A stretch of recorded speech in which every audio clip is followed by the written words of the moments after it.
everyone, today we will learn binary semaphore। इससे पहले वाले टॉपिक में हमने किया था काउंटिंग सेमाफोर, जिसमें हमने देखा था कि काउंटिंग सेमाफोर हमारा -∞ टू +∞ वर्क करता है और बाइनरी सेमाफोर हमारा वर्क करेगा 0 या 1 के बीच, यानी कि या तो वैल्यू 0 रहेगी या उसकी 1 रहेगी। ओके, तो बाइनरी सेमाफोर में हमारे पास क्या है, देखिए आप, ये हमारे पास दो ऑपरेशंस हैं। फर्स्ट वही सेम है हमारे पास, जिसमें एंट्री सेक्शन का कोड है, सेकंड हमारे पास एग्जिट सेक्शन का कोड है।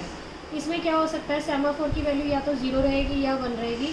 हम पहले सबसे पहला केस मान के चलते हैं कि सेमाफोर की वैल्यू 1 है और ये हमारा क्रिटिकल सेक्शन है। इस क्रिटिकल सेक्शन के अंदर प्रोसेस P1 एंटर करना चाहती है। तो प्रोसेस P1 जब क्रिटिकल सेक्शन में एंटर करना चाहती है तो एंट्री कोड एग्जीक्यूट करेगी। ये हमारा एंट्री कोड है। एंट्री कोड को आप डाउन से भी लिख सकते हैं, या आप इसको वेट भी दे सकते हैं, या आप इसको P से भी बता सकते हैं। ओके, तो मैंने इसको डाउन से बताया है। अब P1 प्रोसेस क्रिटिकल सेक्शन में एंटर करने के लिए एंटर करना चाहती है, तो डाउन के कोड में सबसे पहले आप देखिए सेमाफोर की वैल्यू चेक होगी। अगर सेमाफोर की वैल्यू 1 है तो वो 0 हो जाएगी। अगर वैल्यू 1 नहीं है तो प्रोसेस ब्लॉक हो जाएगी और सस्पेंडेड लिस्ट में चली जाएगी और सिस्टम स्लीप हो जाएगा। सेमाफोर की वैल्यू अगर 1 है, हमने सबसे पहला केस लिया, सेमाफोर की वैल्यू 1 है और प्रोसेस P1 क्रिटिकल सेक्शन में एंटर कर रही है, तो सेमाफोर की वैल्यू 1 से क्या हो जाएगी, 0 हो जाएगी। प्रोसेस क्रिटिकल सेक्शन में एंटर हो चुकी है और ये कोड एग्जीक्यूट हो चुका है।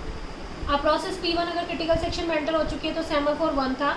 अब हम सपोज करते हैं सेमाफोर की वैल्यू हमारे पास 0 है।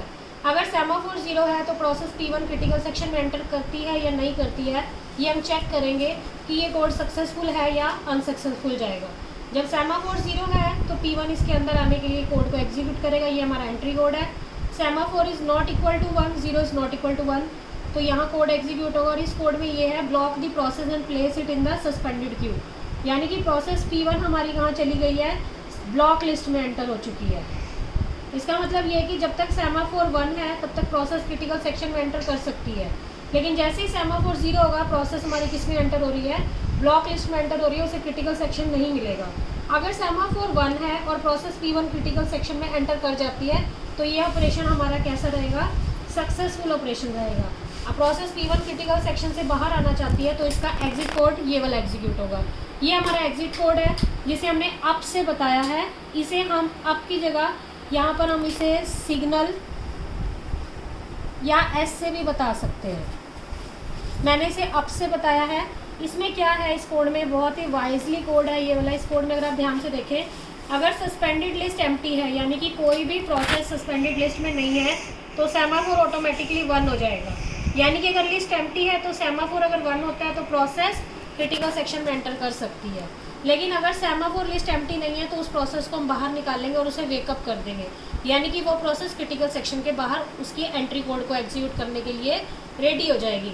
अब प्रोसेस P1 क्रिटिकल सेक्शन के अंदर है, वो एग्जिट का कोड एग्जीक्यूट करेगी। सेमाफोर 1 से 0 हो चुका है। यहाँ पर सस्पेंडेड लिस्ट हमारी क्या है, एम्प्टी है, तो सेमाफोर की वैल्यू अब कितनी हो जाएगी, फिर से 1 हो जाएगी, क्योंकि अभी हमारे पास एक ही प्रोसेस है P1, वो एंटर हो चुकी, सेमाफोर 0 कर दिया उसने। उसके बाद सस्पेंडेड लिस्ट में कोई प्रोसेस नहीं, तो सेमाफोर फिर से क्या हो गया, 1 हो गया। यानी कि 1 होने के बाद कोई भी अगर दूसरी प्रोसेस एंटर करना चाहती है तो वो इस कोड को एग्जीक्यूट सक्सेसफुली कर सकती है।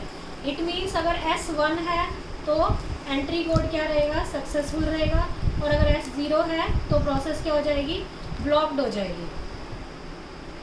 ओके, अब हमारे पास केस आता है दो प्रोसेसेस अगर हमारे पास हैं। अभी हमने केस डिस्कस किया था एक ही प्रोसेस का। अब आप सपोज कीजिए हमारे पास दो प्रोसेसेस हैं, P1 और P2, दोनों ही क्रिटिकल सेक्शन में एंटर करना चाहती हैं। तो सबसे पहले P1 ने कोड एग्जीक्यूट किया एंट्री का।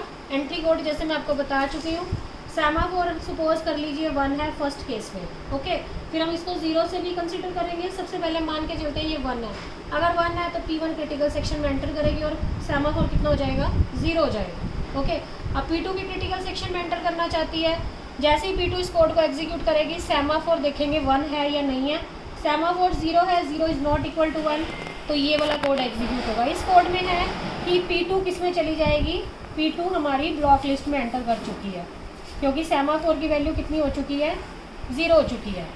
इसलिए P1 क्रिटिकल सेक्शन में एंटर करेगी तो P2 को अलाउ नहीं किया जा रहा क्रिटिकल सेक्शन में एंटर करने के लिए। एक टाइम पर एक ही प्रोसेस क्रिटिकल सेक्शन के अंदर है। अब सपोज क्रिटिकल सेक्शन से बाहर आना चाहती है प्रोसेस जो इसके अंदर एंटर कर चुकी है हमारी प्रोसेस, वो इससे बाहर आना चाहती है, तो वो कौन सा एग्जीक्यूट करेगी कोड? ये वाला कोड, एग्जिट कोड। ये एंट्री कोड है जब प्रोसेस क्रिटिकल सेक्शन में एंटर करना चाहती है। जब प्रोसेस क्रिटिकल सेक्शन से बाहर आती है तो ये कोड एग्जीक्यूट करती है। इस कोड में है कि अगर सस्पेंडेड लिस्ट एम्प्टी है तो सेमाफोर की वैल्यू को 1 कर सकते हैं। अब यहाँ पर प्रोसेस P1 बाहर आना चाहती है तो सस्पेंडेड लिस्ट चेक करनी है, सस्पेंडेड लिस्ट एम्प्टी है या नहीं है। यहाँ पर P2 प्रोसेस सस्पेंडेड लिस्ट में है, सस्पेंडेड लिस्ट एम्प्टी नहीं है इसका मतलब। तो हम क्या करेंगे, सस्पेंडेड लिस्ट में से प्रोसेस को सिलेक्ट करेंगे और उसे वेकअप कर देंगे, यानी कि ब्लॉक लिस्ट में से P2 प्रोसेस को हटा देंगे। P1 बाहर आ चुकी है और अब हम क्या करेंगे, क्रिटिकल सेक्शन हमारा खाली हो चुका है, लेकिन प्रोसेस P2 क्रिटिकल सेक्शन के बाहर अब वेकअप हो चुकी है, यानी कि वो क्रिटिकल सेक्शन में एंटर करने के लिए दोबारा से अपना एंट्री का कोड एग्जीक्यूट कर सकती है। अब जैसे वो एंट्री का कोड एग्जीक्यूट करेगी फिर से सेमाफोर की वैल्यू चेक हो जाएगी। सेमाफोर की वैल्यू चेक होने के बाद अगर सेमाफोर की वैल्यू सक्सेसफुली उसे एग्जीक्यूट करने देगी तो प्रोसेस P2 क्रिटिकल सेक्शन के अंदर एंटर कर सकती है। अब हम मान के चलते हैं सेमाफोर की वैल्यू अगर 0 है और 2 प्रोसेस एंटर करना चाहती है। ये देखिए ये क्रिटिकल सेक्शन है, यहाँ 2 प्रोसेसेस हैं P1 और P2, 2 प्रोसेस एंटर करना चाहती हैं। सेमाफोर 0 है तो सबसे पहले P1 ने क्रिटिकल सेक्शन का कोड ये वाला एग्जीक्यूट किया है जिसे हम कह रहे हैं एंट्री कोड। एंट्री कोड में क्या है, सेमाफोर की वैल्यू 1 है तो 0 करनी है, अगर 1 नहीं है तो ब्लॉक करना है प्रोसेस को। सेमाफोर इनिशियली हमने मान लिया 0 है, प्रोसेस P1 क्रिटिकल सेक्शन में एंटर नहीं कर सकती और प्रोसेस किस में हो जाएगी, ब्लॉक लिस्ट में चली जाएगी। ये हमारी प्रोसेस किस में एंटर करगी, ब्लॉक लिस्ट में एंटर करगी। अब हमारे पास P2 प्रोसेस क्रिटिकल सेक्शन में एंटर करना चाहती है, क्रिटिकल सेक्शन एम्प्टी है बट P2 इसमें एंटर करना चाहती है, तो सबसे पहले सेमाफोर की वैल्यू फिर से चेक होगी।